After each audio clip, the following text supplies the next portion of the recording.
Hey yo everybody, welcome back to another Copy 70 video here today. And today is the tier list video on every dungeon in Dungeon Quest. Let's go ahead and quickly get started as to the tier listing here. So we have in the very top row, Pure Pain, which I'm trying to think about right now. I don't really think I'm going to put anything up there, but we'll have to see as the video goes on. Insanely difficult, hard but not hard but not easy, very easy, and I could do this blindfolded. So how this is just gonna go, I'm just gonna obviously just kind of roll through them here and then just kind of give a brief overview. A lot of these dungeons I don't really remember too well, so I'm gonna try my best to remember, and just remember this is an opinion. But anywho, let's go ahead and get started with the OG Desert Temple. I remember playing this dungeon, obviously, a long time ago for the first time, and it really wasn't too hard until, obviously, I think around hard is when it gets a little trickier. But even then, I feel like OG Desert Temple is not hard at all, but nor is it, not hard but not too easy. I think this is going to go into the easy column for the OG Desert Temple. I think it's still pretty simple for obviously everybody to get through on their first try. Now, for the revamped Desert Temple, I have played this one a little bit on my new alt account that's now level 54, but this is actually very interesting. I think this is honestly a really good revamp. The bosses aren't too tricky. They're pretty fun, and honestly, I was able to get through this pretty quickly. So this is gonna go in the I could do it blindfolded category. That was really simple to do. So I think honestly the revamp is so much easier than the OG, but that kind of makes sense because it is a revamp, so that's more or less the point. But yeah, now we get into Winter Outpost. For this being the second dungeon that every new player is gonna have to go in, oh boy, it is it's a step up. I will say that it is indeed a step up. But honestly, it isn't at the end of the day too tricky. I do remember Winter Outpost having a bug every once in a while in the second to last room before the boss, where the mobs would kind of like spawn on the ground weird and they'd be like really fast until you hit them. But yeah, I think for the base Winter Outpost, I'm gonna put this one easy for OG Winter Outpost. Yeah. All right, now for revamped Winter Outpost, I'm gonna be honest. I'm gonna put this in hard. I don't know if that's much of a hot take or not, but I don't know. I played a little bit with it in my alt account, and I can tell you I did not enjoy that at all. The boss, the second boss is pretty much undodgeable. I feel like at times it took me a few runs to kind of figure out what I had to do to kind of get him from stop hitting me, and it was a pain. And also these like dog things that like jump at you that have really quick attacks, and then it's annoying. Honestly, really annoying. And I forgot, and I feel like the revamped boss, even though the boss is pretty much the same from OG to revamp, it's just, I feel like it's harder here. So yeah, I did not really have a good time running through that. And currently my alt account is now on Pirate Island. Pirate Island, I feel like, for the life of me, has the fastest hitting melee attacks coming from the mobs, because I'd be running around them and it's like, it's like I feel like I'm so far away from them, but they hit me and they do so much damage in such a short amount of time. It pisses me the hell off. I'm like, dude, come on now. This is not right whatsoever. Like I should be untouchable by these guys. But no. And honestly, the second boss, you know, you don't have a speed skill, and first boss. Going up to the first boss without a speed skill is kind of hard. You got to do kind of always keep strafing to get to him. He's predictable, but the circles are really unpredictable, and they're so freaking huge, and you don't have a speed skill, so that if you're caught in the middle of it, you're done. Second boss is pretty manageable, and then final boss as well. But honestly, I feel like the mobs in the first boss make this dungeon, honestly, pretty hard for a player that's going through it the first time. Now we're getting into King's Castles, which is pretty much one of my favorite dungeons.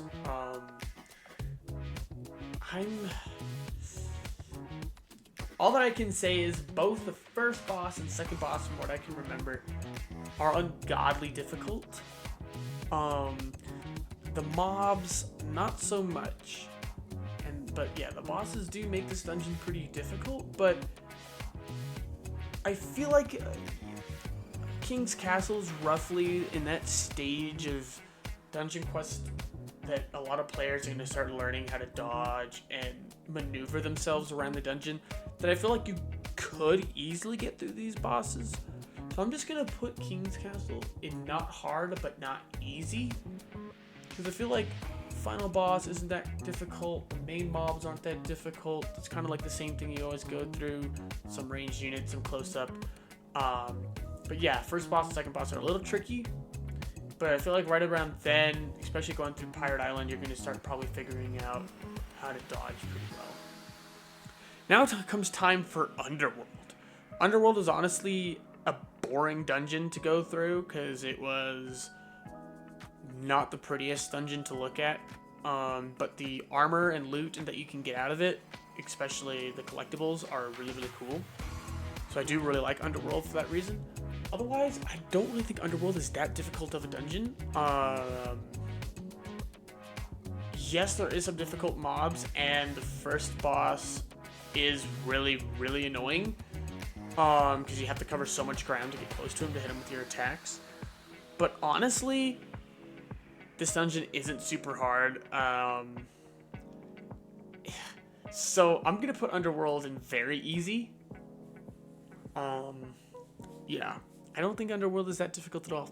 I think it's one of the more laid-back dungeons, and because it's laid-back and of how boring it is to look around, it makes it really like okay, if we're talking about like the aesthetics, it's in pure pain because it's a really slow dungeon to get through, but of difficulty, it's very easy. Yeah. Now for, I think, the prettiest dungeon in all of Dungeon Quest, one of the prettiest, is Samurai Palace. Samurai Palace is a really fun dungeon, and I feel like Samurai Palace is another one of those step-up dungeons.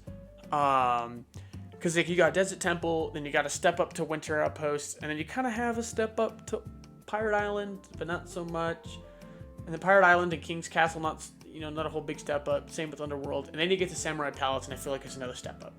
I feel like that's where the difficulty kind of comes back in a little bit with some of the mobs and bosses, especially that first boss. I feel like that first boss is another really good example of crazy RNG that you really have only going to have seen with King's Castle up until this point. And so going through it the first time, it is a little tricky, especially when I first did Samurai. That was kind of a longer dungeon to get through, trying to do it by myself. But honestly though, Samurai, second boss isn't too tricky. Final boss, I don't really remember too well, but I do kind of remember him having some kind of crazy attacks, but nothing really out of the blue. But I'm gonna give this one a not hard but not easy, because it is, I feel like, a step up dungeon. At least for me, it felt like it, and maybe for all of you guys as well. But it did feel like it did present a challenge coming up from Underworld. But I do like Samurai's Palace for, obviously, the aesthetics as well. Now comes the canals.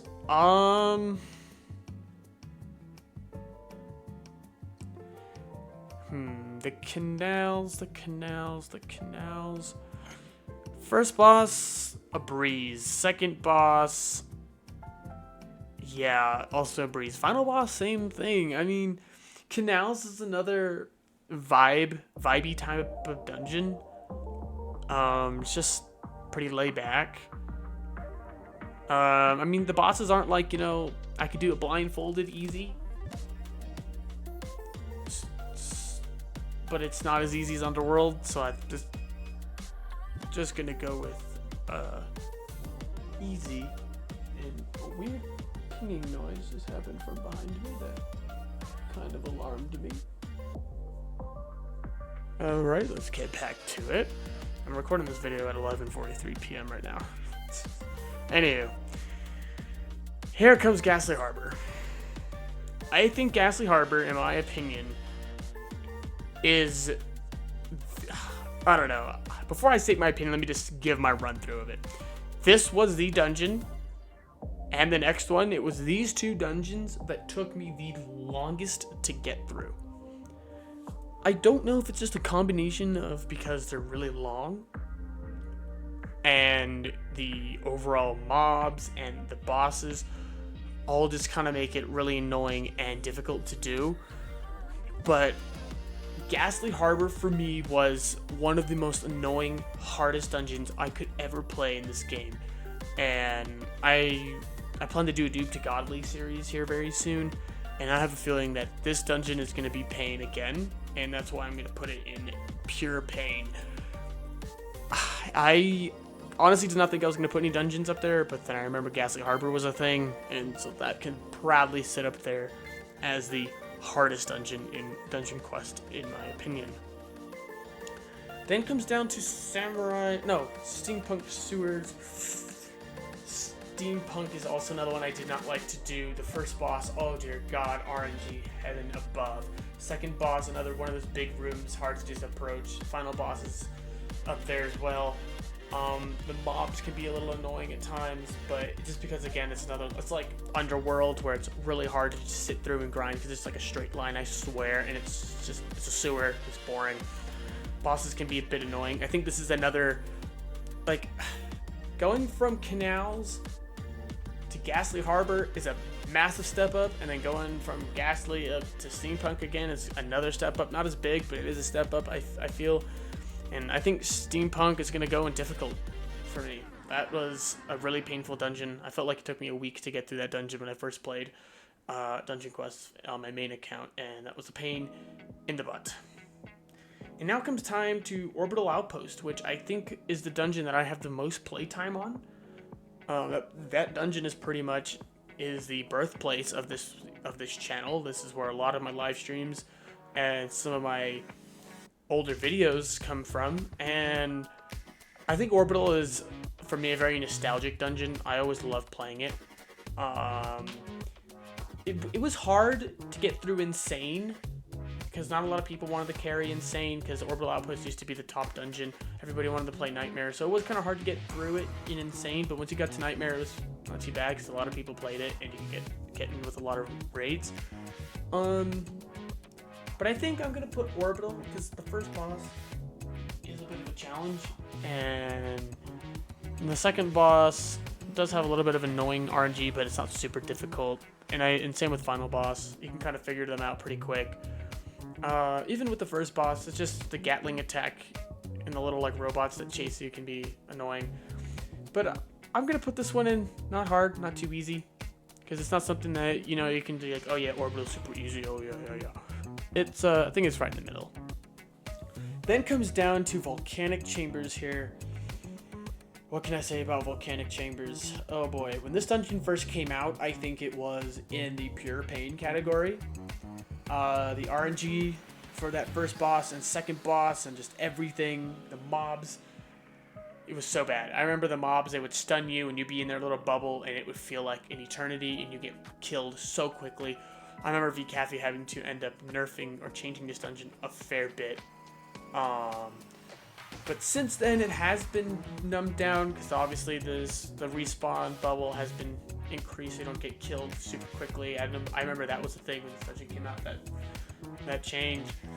Um, but this is also, again, like Steampunk Sewers and like Underworld. It's such a kind of aesthetically lacking dungeon. It's a straight line. The bosses are still kind of annoying.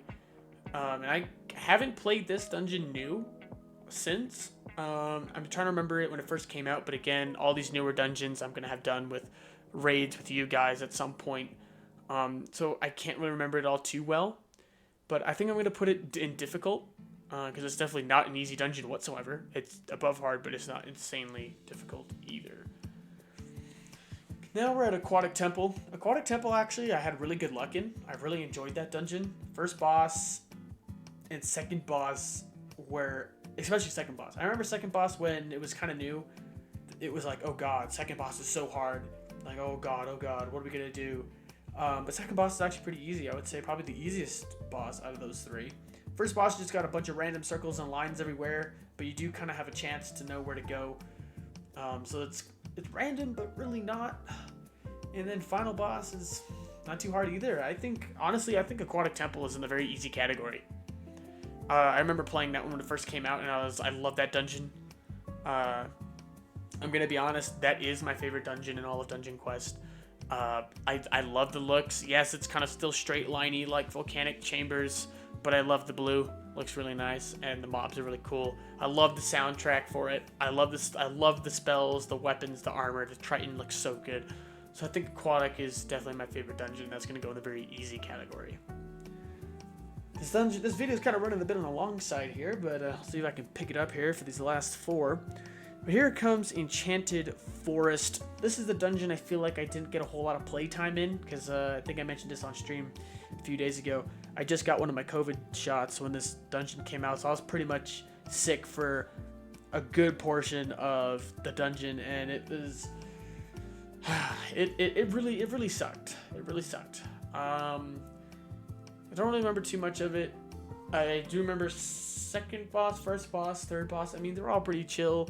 The mobs aren't too difficult. I know some of the spots are a little bit like a corridor, so it is harder to dodge those guys that like throw the orbs and stuff.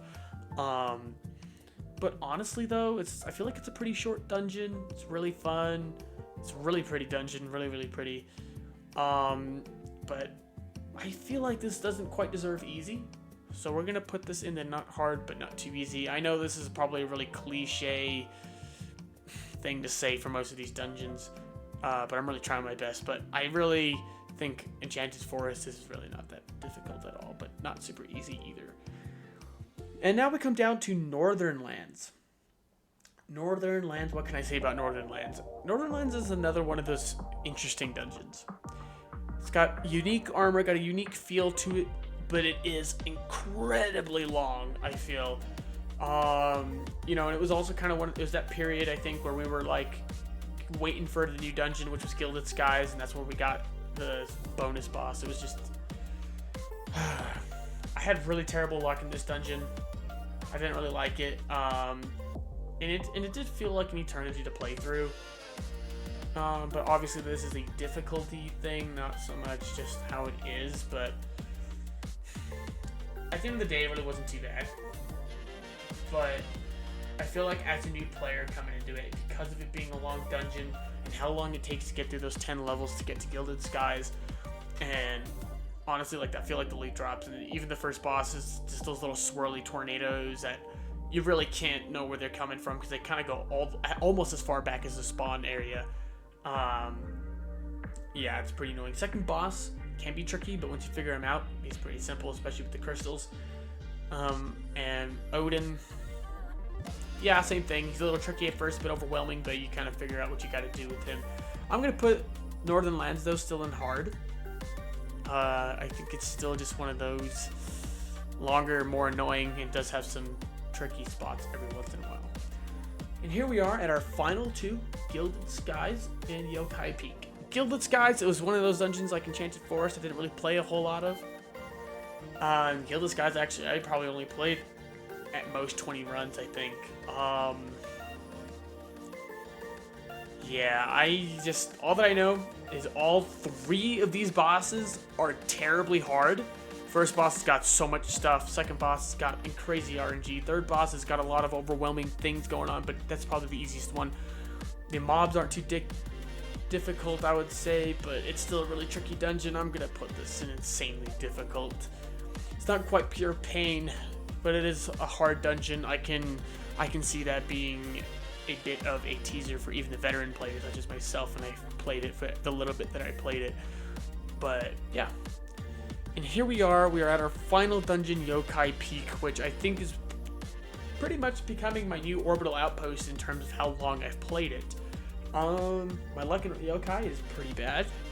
I haven't even dropped purple Akuma yet, or I haven't even gotten a legendary yet, other than the one that I have now, which was gifted to me.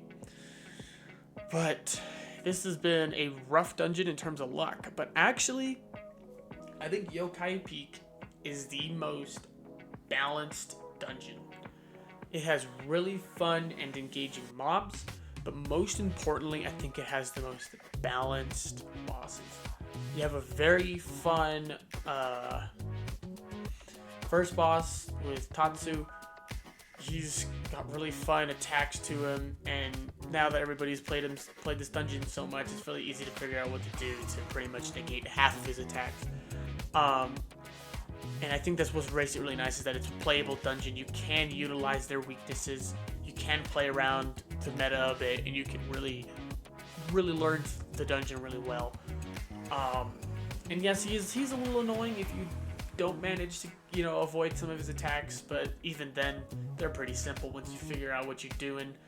And then you get to Songor the Bloodthirsty, who is by far my least favorite boss in Yokai Peak, because he's got that random spinning around crap that he does, along with those lava lines that'll appear on the ground. Those are also pretty annoying as well. And also this weird red thing that'll follow you, some box that falls on the ground. That I feel like is undodgeable. And then obviously the little thing that he puts out where he roars and anti-healing and stuff. That's also a bit annoying as well. But at the end of the day, he's still pretty balanced. I really can't say that he's super hard at all. Just annoying. And then we get to obviously Commander Leonaru. I want to say he's the hardest boss, actually. He's got a lot of red checkered boards and streaks and lines and arrows and orbs that you gotta run from and lasers. He's by far, I think, the hardest one, but he's still not that difficult. He's really well balanced. I love his attacks. I think they're predictable, but they can catch you off guard if you're not paying attention. And there is a lot of red, so sometimes you can't really see where stuff is, and that's part of the stuff that'll catch you off guard. And I also like that you can't leave the boss area, and those arrows will come down on you. It's different than Aquatic Temple, for example, and what other dungeons do it? I believe Ghastly Harbor is another one that does it. Yeah, I think it's just those two that do the lava that'll fill up the rest of the dungeon, and it's you're pretty much screwed if you have somebody that doesn't get to the boss room in time. I mean, you still kind of are screwed with Commander Leonaru, but I feel like not as much. And then we get to Sarugami. I actually really like him. I think he's a really fun boss. He's honestly not that difficult to kill. His attacks are fun, except for the yellow lines. The yellow lines are really annoying. They have the RNG on those. It sucks. You can be caught very quickly with those, but you can also be really lucky with them, and you have nothing to dodge sometimes. But yeah, everything else is so easy to get around, and it's okay, do it pretty simply. I kind of wish there was another spot for this, because I would just put this in the perfect spot, honestly. The perfect spot. But honestly, since there isn't a perfect spot, you would think it's not hard but not easy. But I think I'm going to put it in easy. It's fun, and it's really enjoyable to play, and I think everybody who plays it honestly has a good time playing it. I mean, I can sit down and play this dungeon for a couple hours at a time before I get pretty bored of it. I can just turn on some music and just grind and not be like, oh my gosh, I've only done this many runs. Be like, oh wow, I've actually done that many runs. It's gone by so fast. But yeah. Well, anywho, guys, that has been the Dungeon Quest dungeon tier list and ranking in difficulty. I plan to do another one, which is specifically the bosses of the dungeons That's going to be a much longer one, so I might split that up into multiple sections and just do a few dungeons at a time. But I'm probably only going to start doing that after I get underway with my Noob to Godly series, which I don't know exactly when I plan on doing it, because I am going to be releasing part 2 of Helldivers tomorrow. So that probably means we're not going to be seeing a Noob to Godly video until later this week, if not maybe even next week, depending on what I get around to thinking about doing for videos. But Noob to Godly, and then as I go along, I can get a refresher of the bosses, and then I can more accurately give you guys a Noob to Godly tier list. But anywho, thank you guys so much for watching this video. I know it's a bit of a longer one, but it is a tier list video, so if you made it to the end, thank you very much. And let me know in the comments down below what you think is the hardest dungeon and the easiest dungeons in Dungeon Quest. Anywho guys, it's been a pleasure, and I look forward to seeing you guys again very soon.